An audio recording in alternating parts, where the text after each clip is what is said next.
Hi guys, many of us know the Arduino board and many of us know about Eagle. What I want to show you is how to combine Eagle and Arduino and our thermal software TRM to calculate the temperature of this processor. Eagle is able to export the Gerber files, the drill files and the placement files. It's a two-layer board, and all these data can be imported into our thermal simulator. Here you see the layout of top layer and the placement, and we assign, for test purpose, 1 watt of thermal power on IC3, which is the central processor. Of course, it's a three-dimensional model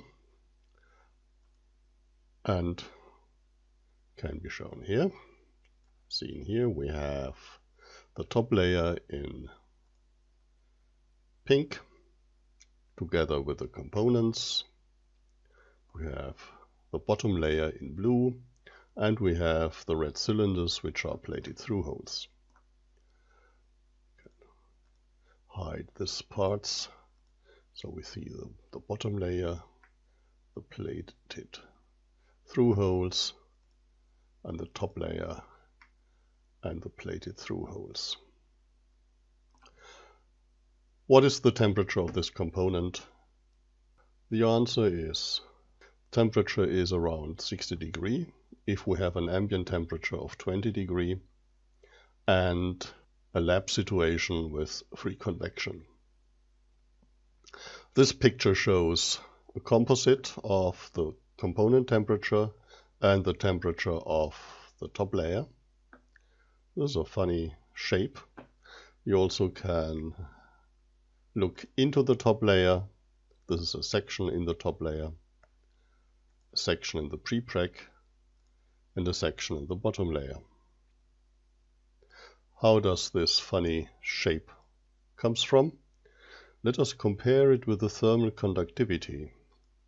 I think it's obvious that these are gates for the heat to escape,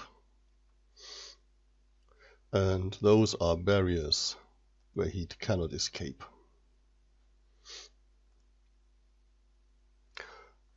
It's also obvious that heat is transported in the pads into the traces and away from the heat source. There's this phenomenon.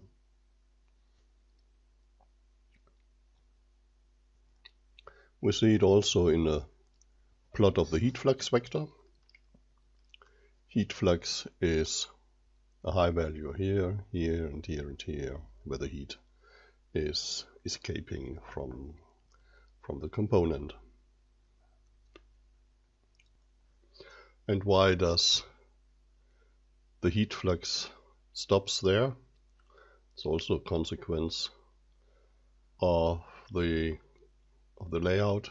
Heat cannot jump over FO4 into the next trace. This is always the same situation. Thank you for watching, and have a look at the other videos.